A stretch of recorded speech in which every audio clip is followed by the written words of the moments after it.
Olá, bom dia, crianças, tudo bem? Bom, vamos iniciar a nossa aula de hoje fazendo uma pequena revisão a respeito das moradias. A semana passada, no vídeo, eu falei com vocês que a moradia nada mais é do que o lugar onde nós moramos, por isso recebe esse nome, moradia, local onde nós moramos, né? E as moradias, elas servem para quê? Para nos proteger do tempo.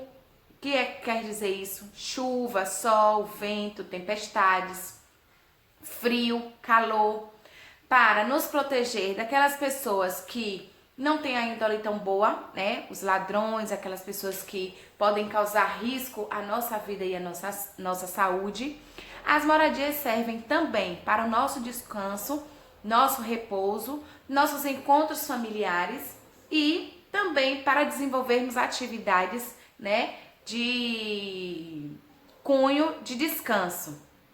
Então, como vocês viram, as moradias ela tem formas diferenciadas, a depender da condição financeira de cada indivíduo, a depender da localidade onde esse indivíduo está inserido.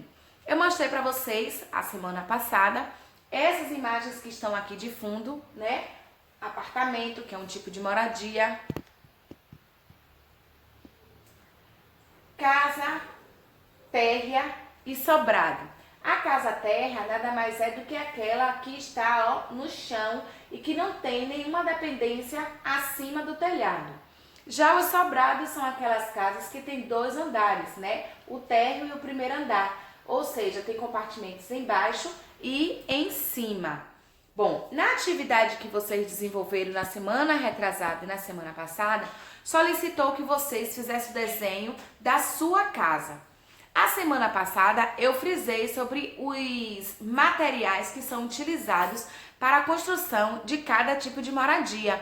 Falei para vocês sobre as moradias dos indígenas, que elas eram construídas, ainda são, né, em algumas aldeias, são construídas com madeira e palhas e também com cordões de cipó de determinadas árvores, né? Outras moradias são feitas a partir de tijolos, areia, cimento, brita. Outras moradias são construídas de blocos de gelo, são aquelas moradias que ficam no Polo Norte, no local mais frio do planeta. Outras moradias são feitas, né, de madeira acima dos rios, que são as palafitas. Geralmente esse tipo de moradia são construídas em locais que são cortadas as cidades por rio, ou seja, as pessoas vivem em cima do rio, né? E aí vocês responderam as atividades que nós vamos hoje estar corrigindo, como também vão citar quais são os materiais que são feitos à sua moradia. Sabemos também que cada moradia tem as suas divisões, que são chamadas de cômodos.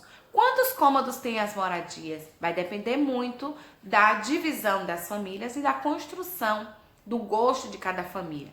A minha casa, por exemplo, ela tem um pequeno hall, que é aquela área da frente, né, onde a gente recepciona as pessoas. Tem uma sala, 2 quartos, uma cozinha e um banheiro com sanitário. O meu banheiro é subdividido, né, entre banheiro e sanitário. E eu expliquei para vocês a semana passada a diferença entre banheiro e entre sanitário. O banheiro é o lugar onde nós tomamos banho. O sanitário é onde está o vaso sanitário, onde fazemos as nossas necessidades, onde urinamos, onde defecamos. A cozinha, vocês já sabem, ela é o que? Utilizada para a mamãe, né, fazer as refeições e também para a gente ingerir essas refeições, onde ficam guardados alimentos, né? Tem geladeira, tem armário, tem fogão. A sala geralmente é onde as famílias se encontram para a sua distração, assistir televisão, ouvir música, assistir um filme, conversar. Os quartos são os locais de repouso, onde cada um deve ter as suas camas, né, bem higienizadas. Os quartos também devem ser bem arejados e cada um deve fazer o seu repouso. Algumas famílias, né, deixam no quarto um cantinho, né, com escrivania, uma mesinha, para que possam fazer seus estudos, no caso das crianças, fazer seus estudos diários. Outras famílias desenvolvem essas atividades em outro canto da casa. Em outras casas, há também a área do fundo, chamado de quintal, onde geralmente, né, as crianças brincam, onde fazem festejos, onde criam animais, onde podem estar se divertindo aos finais de semana, reunindo também a família, né, ou amigos. E ainda tem casas menores, como no caso dos prédios, que elas não têm tantos compartimentos, tantos cômodos assim, tantas divisões. Então, o que é que acontece? Existe uma pequena área de serviço, onde as mães fazem a lavagem das suas roupas, onde coloca essas roupas para secar, né? Aonde faz a limpeza dos utensílios da casa. Então, os apartamentos, alguns não comportam, não tem como comportar quintal, porque quintal só em casas térreas, certo? Então, aí vamos hoje estar revisando a respeito da moradia, que é o assunto que está na página 293, 294. Bom, além disso, vamos também estar revisando a família numérica do número 5, que você já sabe. A família numérica do número 5 chama-se o quê? 50. Como é que formamos a numeração 50? 5 dezenas, ou seja, 5 grupos de 10 unidades, forma a família do 50. Então, vamos nós aqui para a lousa. Aqui eu tenho o 50, 5 dezenas com 4 unidades, eu vou formar o quê? 54.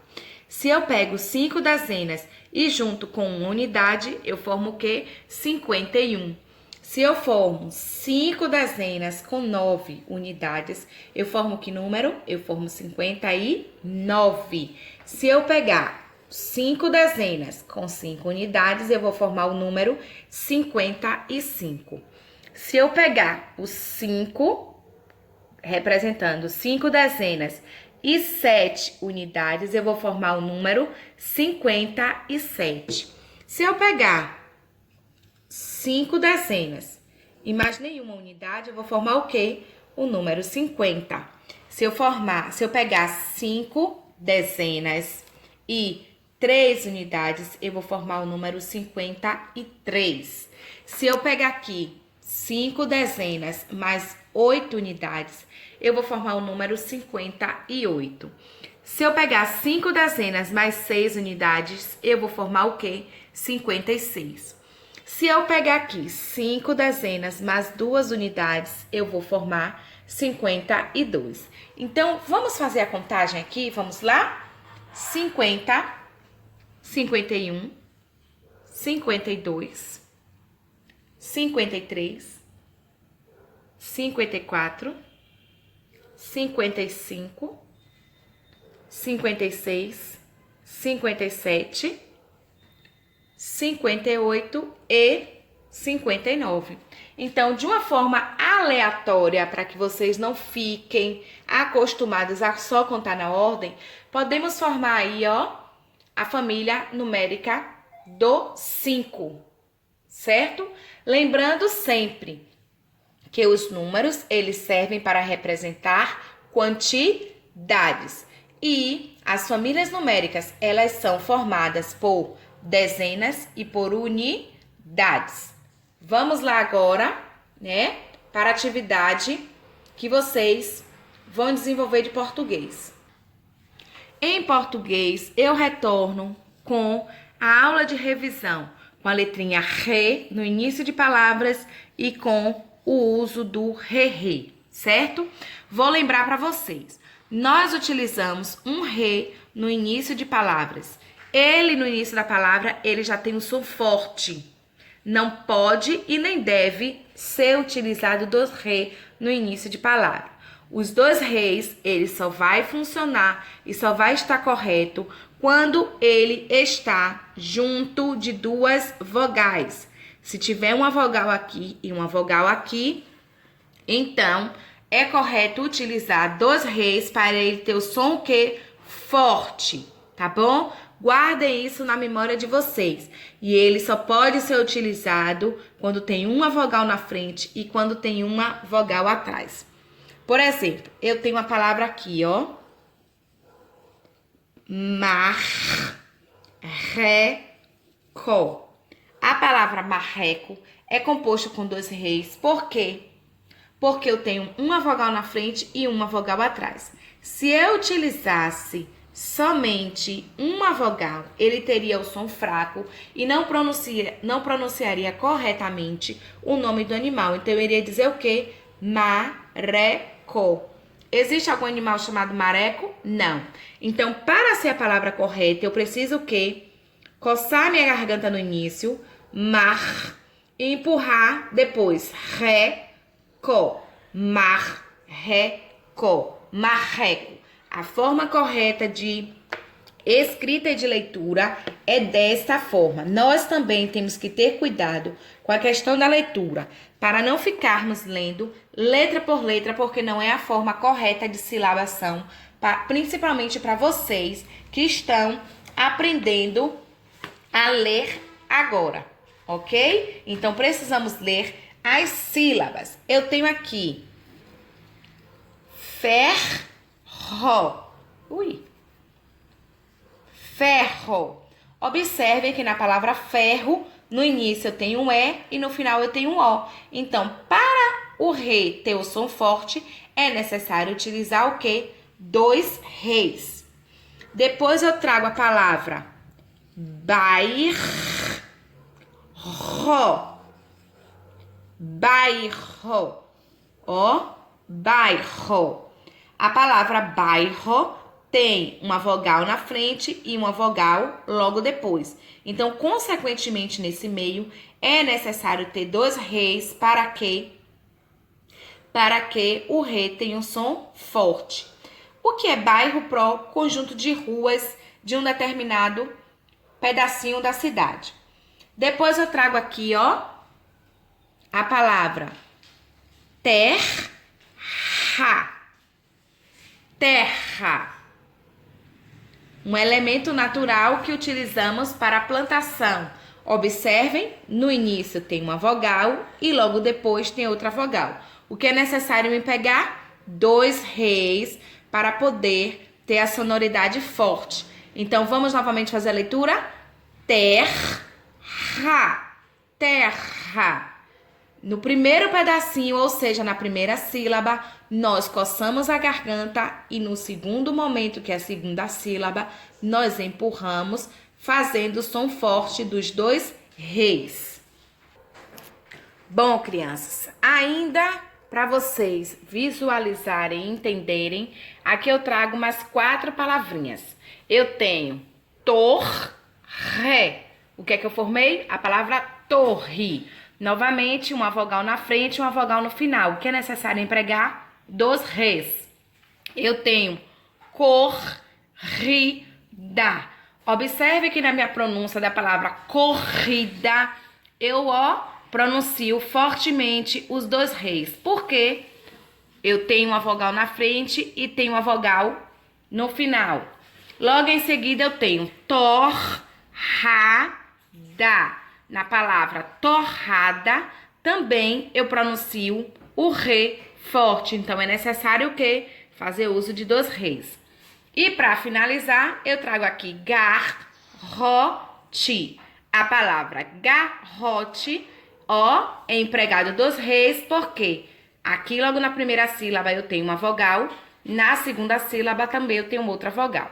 Então, lembre-se, utilizamos sempre 2 reis quando na palavra o re está junto de 2 vogais e precisa emitir um som forte. Então, crianças, eu espero que vocês assistam esse vídeo, pesquisem e treinem. A partir de segunda-feira eu vou estar disponibilizando na secretaria listas para leitura, certo? Então, as famílias de vocês vão ter que vir na secretaria da escola para pegar essa lista de leitura. E vocês irão fazer essa leitura e nas aulas eu irei solicitar que cada um de vocês leiam sozinho as palavras. Ler para aprender, não para decorar. Um beijo e até amanhã.